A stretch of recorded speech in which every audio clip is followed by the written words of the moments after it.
好来，乡亲啊，继续来看调查局这个螺丝是不是灵去了？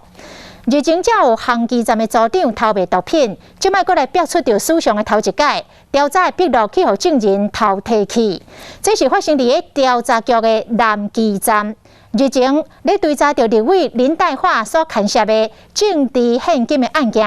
约谈到一个证人，想袂到这个证人竟然是趁着女调查官伫背手机啊无注意的时阵，偷偷啊甲调查笔录等等的文件总摕咧走，事后佫转交予林岱华服务处。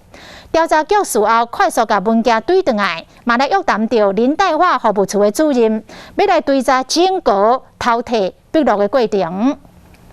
伫立委林岱华代表的服务处有一位红衫的查甫人提出一份文件，是对调查局偷来的。南基组调查官为着追查林岱华政治现金案，约谈这位姓陈的查甫人，想要到会趁调查官无注意，私底下甲桌顶的笔录摕走，随后交予林岱华服务处，敢若是咧做报备啊，并被报道所指涉的偷笔录及通风报信之情事。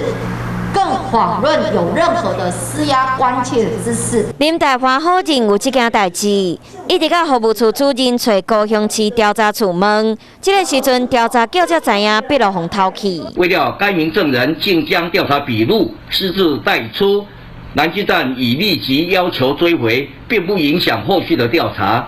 南基站并将依法追究相关的刑事责任。服务处卸任的主任来到南基站，全程拢无讲话，入去内底协助调查笔录互偷去的过程。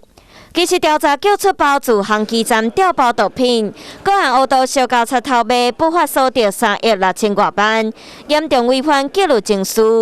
8月才拄处分9位历任处长，已经动发了后，阁爆出这件偷走重要文件案，连续出包难免互人质疑螺丝送去，动上形象。